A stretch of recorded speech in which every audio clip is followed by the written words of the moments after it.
So this is pecorino. You'll notice it's much whiter than the other cheeses like Grana, and that's characteristic of a pecorino. But it's not a cheese for grating. This is a table cheese. Yeah. Although you could shave it on salad, it's really good, or pasta. It's primarily a table cheese. And you'll have that slight barny flavor, aroma, but yet it leaves such a pleasant aftertaste. This is beautiful. You have to have a piece of pecorino on an Italian cheese board. Okay. Okay? This is awesome. So I'll give you a piece of pecorino. Wow. And you could look, if you look close, you could see, this was just out of the refrigerator, but you could still see the lacrima. You know what lacrima is? No. The tearing. That's the natural butterfat in the cheese coming out. Those little moist pockets there. Yeah. And that's because pecorino is a very rich cheese.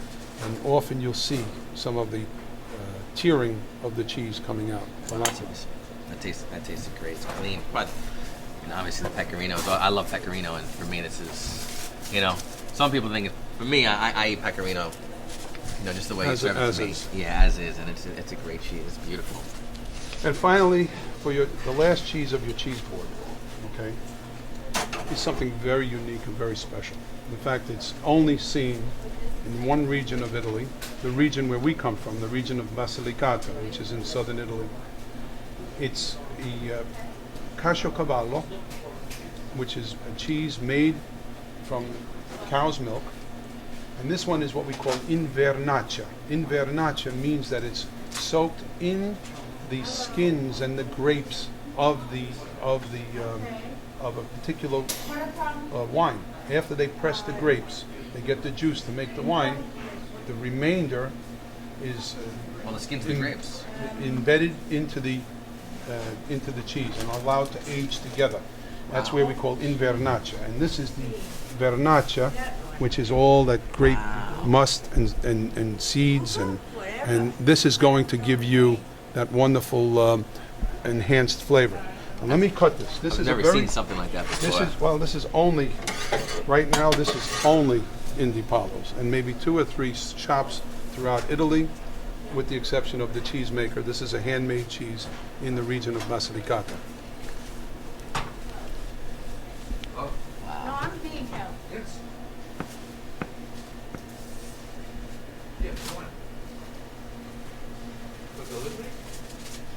What's your name? Okay. Wow. This is aged for about a year and a half in the grape must. Because this was You went to September, this was a year old. So now we're into April. Wow. See the intense flavor? But it has a Smell. fruitiness to it too. That's the must. Smell it. Wow.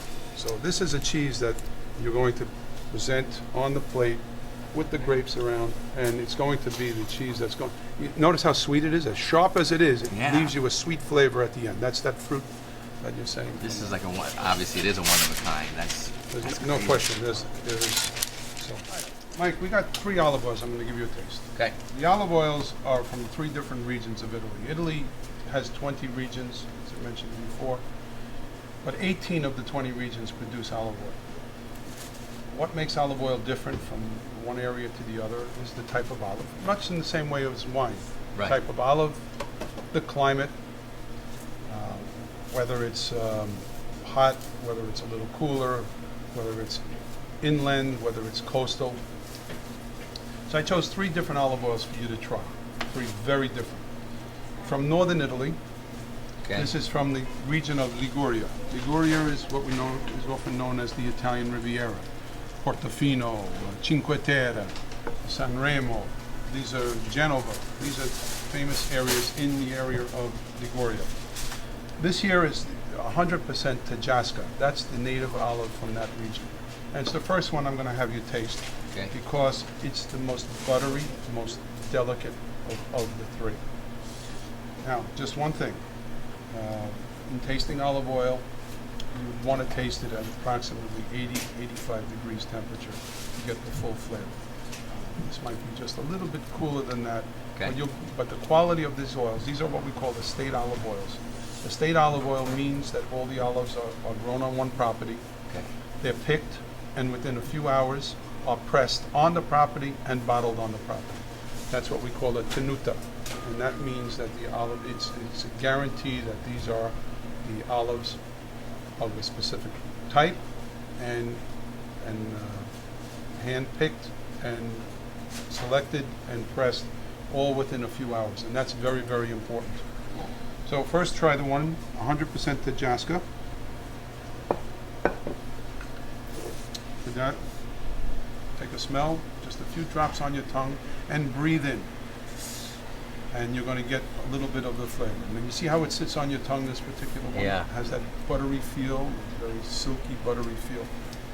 It's clean. It's light. It's Right. not. This is my favorite olive oil when I want to finish a fish. You know, a nice white fish, like Right. a orata or a flounder, something which is delicate. And this olive oil really is great for it. It's a great olive oil to make pesto.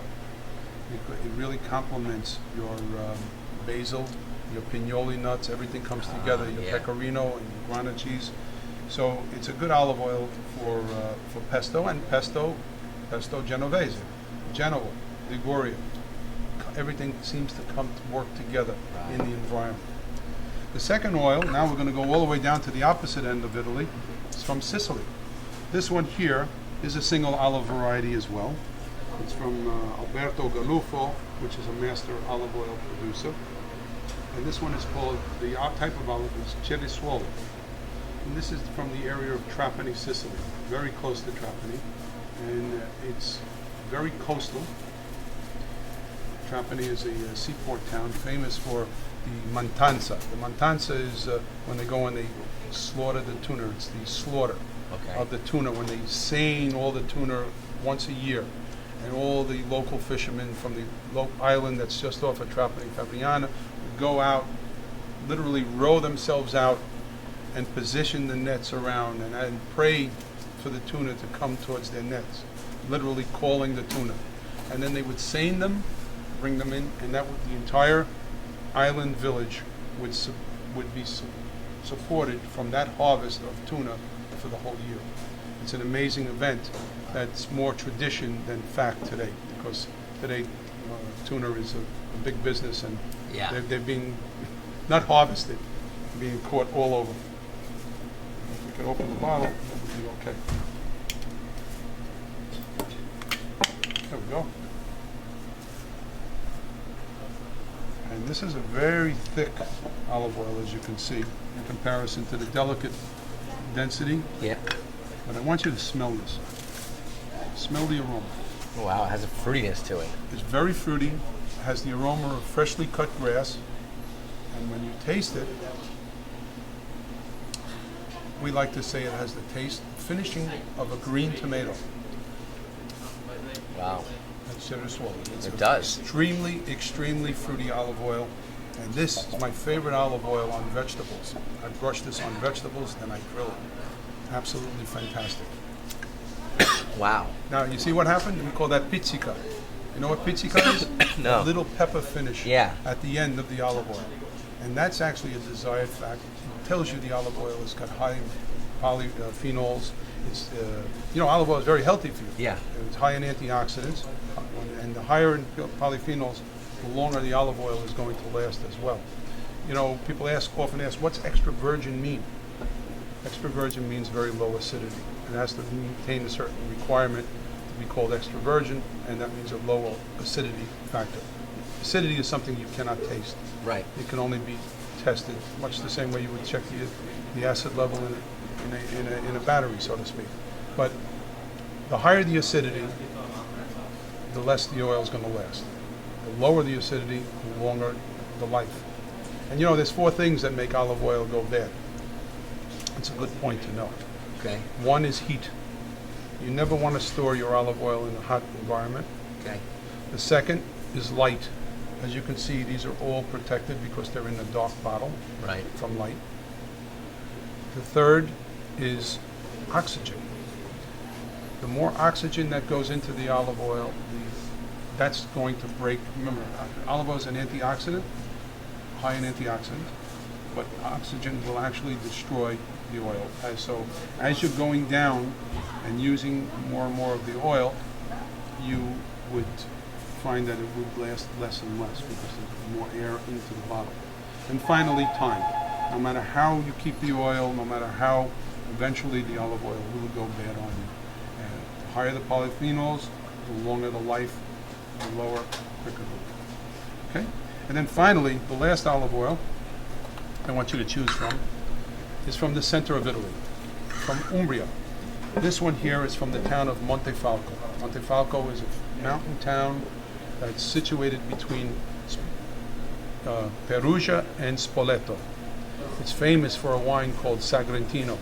Sagrantino, the sacramental wine that the Franciscan monks used to do. But this particular, the oil, the type of olive, is called the Moriolo, and it's typical from the area of Montefalco. Now you're going to see also a different kind of fruit and much more pepper finish and slight bitter overtones. That's characteristic of inland oil. This Umbria is landlocked, no coastal area, and this is an area where the olive oil is very intense. This is my favorite olive oil on legumes, on beans, or on soup. If you're making a soup, a nice brodo, you would take this and just drizzle it right on top of that, and that will give you such a wonderful flavor, slightly peppered finish. It's also very good on steak, by the way. If you don't want to use butter on your steak, pour this on your steak. That's what the Tuscans and the Umbrians use on steak. They don't use butter. Wow. So you got a choice of 3 different, very special olive oils. See which one you'd like to take with you.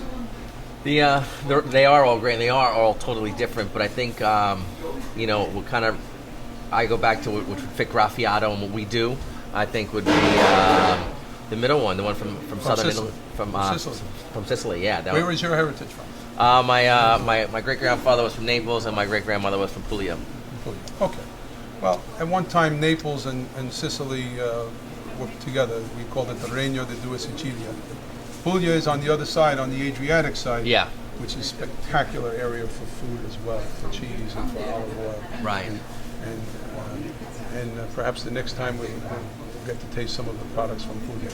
Definitely. We come from in between. In the middle. Basilicata is situated between Campania, where Naples is, and Puglia, right in the middle. Oh, that's Basilicata. awesome. So we're in the middle. Okay, so we're going to give you a bottle of the Sicilian Genusuolo. This is our signature product. Okay. When my great-grandfather came here from Basilicata, this is the tradition that he brought to America. This is the contribution that the Palo family brought to America. We make a cheese. People think we make mozzarella. Technically, we don't. We make a cheese called fior di latte. Fior di latte is made from the milk of cows, rather than true mozzarella is made from the milk of the water buffalo. It's made basically the same way. Right. It's just a different animal that's used. And in our area of Basilicata and in Puglia, they raised cows. Cows were more popular in the area of Campania, Naples area. They raised water buffalo. It was much swampier, and water buffaloes were better suited for that type of environment. Okay. So the monks, again, 1,000 years ago, made this cheese, which we, in the family of pasta filata, out of the milk of the water buffalo. But over in the area of Basilicata, Puglia, Abruzzo, Molise, they used cows, and it was called fior di latte.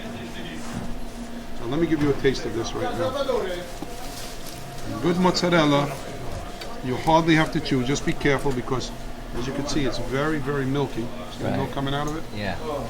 Wow. Graffiato, we're gonna make our fresh mozzarella. I hope it could stand up to something like this. I don't know about all the years behind, but this is amazing. And obviously we want to make it fresh to order, just like he makes it fresh here at his store every day. And this is Mike, what you're saying is absolutely correct. Fresh mozzarella means fresh mozzarella. We make it here 7 days a week, continually during the day. Because to give a person a fresh mozzarella that was made yesterday or made 4 hours ago, you're going to lose something. And I commend you for saying you want to make it fresh on a daily basis, or even better still, made to order. Right. So this way your customers, your clients will be able to really appreciate truly what fresh mozzarella is all about.